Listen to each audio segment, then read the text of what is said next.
Ini dia generasi keempat dari Mazda 2, dan mobil ini pertama kali diperkenalkan di Geneva Auto Show 2014 dengan nama Mazda Hasumi Concept.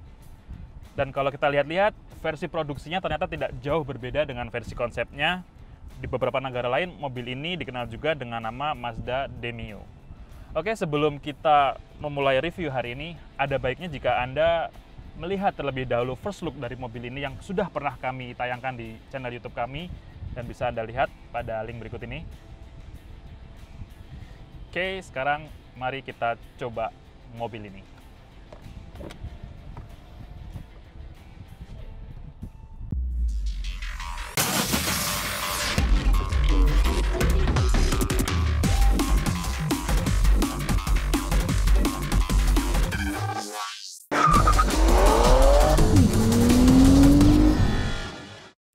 Unit test drive kita kali ini adalah all new Mazda 2 Skyactiv GT. Jadi ini merupakan tipe tertinggi dari Mazda 2 yang terbaru. Dan dia sudah menggunakan basa desain Kodo dengan teknologi Skyactiv. Seperti halnya beberapa mobil Mazda terbaru, misalkan CX-5, Mazda 3 maupun Mazda 6. Jadi mobil ini sudah tidak menggunakan platform yang sama dengan Ford Fiesta. Dimensi mobil ini sekarang lebih panjang daripada generasi pendahulunya. Namun meskipun dia lebih panjang, ternyata akomodasi di bagian keduanya tidak bertambah baik, tidak bertambah lapang. Malah boleh dibilang Mazda 2 ini lebih sempit daripada rival-rivalnya lain seperti Honda Jazz maupun Toyota Yaris atau Ford Fiesta. Jadi kalau misalkan Anda mempunyai postur tubuh di atas 170 cm dengan badan yang cukup besar, untuk di bagian row kedua akan terasa sekali bahwa mobil ini cukup sempit, amat sempit malahan. Begitu pula kapasitas bagasinya. Kesan pertama saat memasuki kabin dari Mazda 2 Skyactiv ini adalah mewah. Kenapa mewah? Karena boleh dibilang desainnya simple, seperti khas-khas mobil Eropa begitu. Jadi kadang-kadang merasa bahwa mobil ini tidak menggunakan logo Mazda pun diganti dengan logo mobil Eropa, ya masih layak lah ya. Bisa Anda lihat dia menggunakan material soft touch di sini, misalkan pada dashboardnya dengan jahitan double stitch warna merah. Nah, tapi sayangnya adalah meskipun dia saat ini yang unit kita di sini adalah tipe GT, tipe yang tertinggi, tapi dia masih menggunakan bahan material joknya fabrik. Ada juga pada door trimnya bahannya juga fabrik. Padahal waktu IIMS 2014 saat mobil ini menggoda pertama kali untuk publik Indonesia, joknya adalah kulit. Salah satu hal yang saya suka dari mobil ini adalah adanya commander control bagian sini, bagian konsol tengahnya yang terkonekkan langsung pada MZD Connect di sini. Jadi ini kalau di BMW ya BMW iDrive lah ya. Dia juga ada navigasi satelit, GPS biasa. Oke.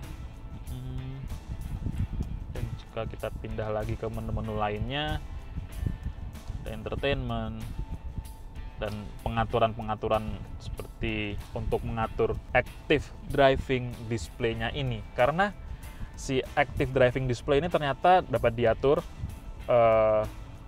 apa istilahnya? Angka yang tertera di dalamnya dia bisa dinaik turunkan jadi sesuai dengan visibilitas kita. Dan di sebelah sini adalah tempat untuk memasukkan CD-nya. Jadi dia menaruhnya di sini. Karena unitnya terpisah begini kan. Pada kemudinya ada audio switch control juga.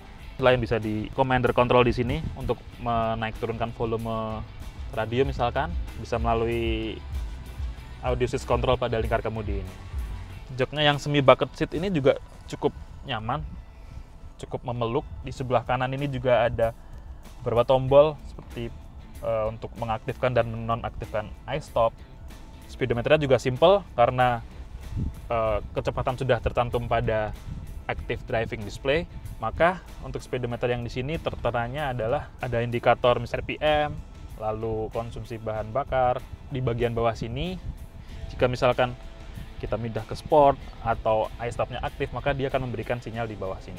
Mobil ini juga dilengkapi oleh pedal shift di balik lingkar kemudinya.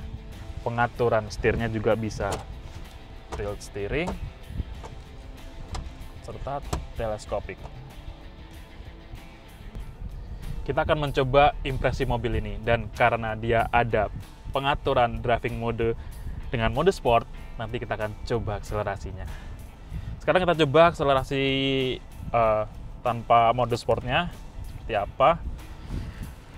Oke, kita lihat apa yang dapat dihasilkan oleh mesin Skyactiv 1500 cc ini.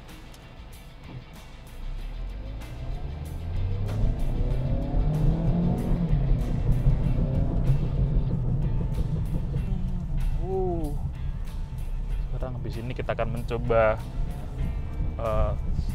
mode sportnya. Dari mode biasanya sih sudah lumayan bertenaga, setidaknya jika dibandingkan dengan rival-rival di kompetitor lainnya yang sekelas dengan mobil ini.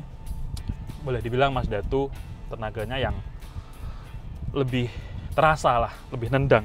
Kita coba sportnya, ke mode sport. Jadi, oke, sudah ada indikator sport menyala di situ. Kick down.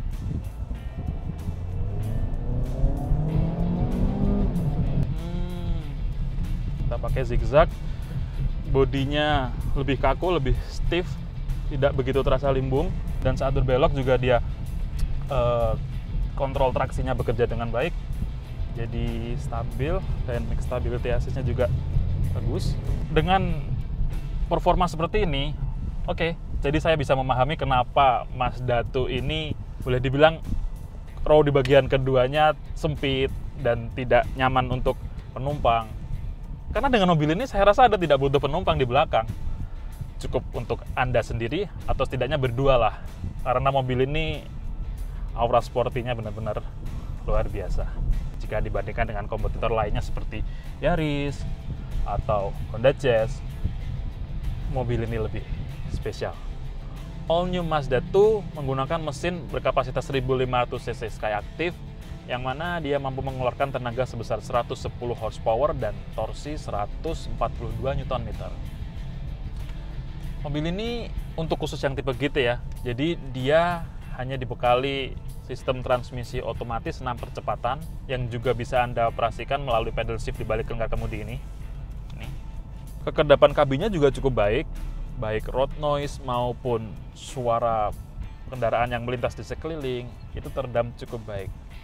Apalagi jika misalkan ini sistem entertainment-nya saya nyalakan, misalkan volumenya saya naikkan, maka benar-benar suara dari luar minim sekali yang masuk ke dalam kabin. Kedapannya bagus. Untuk visibilitas juga mobil ini cukup baik, blind spot-nya amat minim. Apalagi dia juga mempunyai bantuan dari spionnya yang memberikan sinyal jika ada kendaraan melintas di sekeliling Anda. Ini cukup membantu sekali, terutama jika misalkan Anda ingin berbelok atau saat kondisi jalanannya crowded, kanan kirinya banyak kendaraan, maka Anda akan lebih berhati-hati dengan adanya sinyal tadi.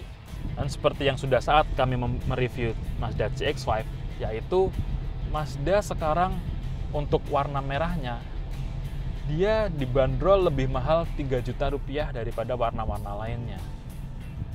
Jadi warna merah ini merupakan warna yang spesial bagi Mazda. Selain itu juga pengecatannya khusus, jadi membuatnya dihargai lebih mahal 3 juta daripada warna-warna lainnya. Mobil ini didukung dengan sejumlah fitur penunjang keselamatan, misalkan mulai dari dual SRS airbag, sistem pengereman dengan ABS, EBD, dan BA, lalu ada hill launch assist, traction control, dynamic stability assist. Dia juga mempunyai SCBS atau Smart City Brake Support. Nah, si SCBS ini akan berfungsi saat Anda berkendara dengan kecepatan mulai dari 4 km per jam hingga 30 km per jam. Jadi, fungsinya adalah jika misalkan ada mobil di depan Anda yang mengerem mendadak, maka mobil ini juga akan ikut mengerem untuk menjaga jarak aman dari mobil di depan Anda, sehingga meminimalisir kemungkinan tabrakan dengan mobil di depannya. Dia juga mempunyai iStop yang mulai lumrah pada mobil-mobil sekelas ini. Dari hasil tes tadi dapat kita simpulkan bahwa meskipun dia memiliki rentang harga yang paling mahal, yaitu mencapai 280 juta rupiah untuk tipe GT ini, jika dibandingkan kompetitornya maka dia yang termahal. Dia juga mempunyai kapasitas bagasi serta second row yang kalah jika dibandingkan kompetitor lainnya. Namun Mazda menebusnya dengan memaksimalkan teknologi penunjang keselamatan, fitur-fitur canggih, seperti ya ini MCT Connect, Active Driving Display, dan Commander Control. Selain itu kabinnya juga mewah, desainnya bagus, mesinnya bertenaga, teknologi Skyactiv-nya luar biasa. Itulah yang menjadikan Mazda 2 ini menurut saya pribadi adalah mobil di segmen hatchback ini yang terbaik jika dibandingkan dengan kompetitor lainnya seperti Ford Fiesta, Honda Jazz, maupun Toyota Yaris. Oke, itu tadi hasil review kita kali ini. Untuk mengetahui info lebih lengkap tentang mobil ini, Anda bisa membacanya langsung di www.autotainment.com. Follow juga akun sosial media kami, dan jangan lupa untuk subscribe channel YouTube-nya. Salah satu alasan kenapa Anda harus mensubscribe channel YouTube kami adalah karena kami juga mempunyai 2 rubrik baru, yaitu Auto Stop dan Auto Weekly. Apakah Auto Stop dan Auto Weekly? Cari tahu sendiri ya. Oke, bersama saya Dosan Alfian. Sampai jumpa di review selanjutnya.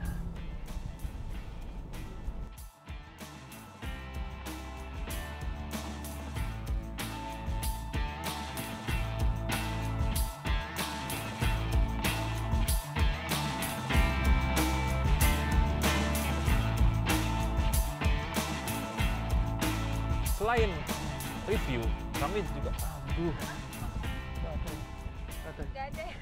nggak ada.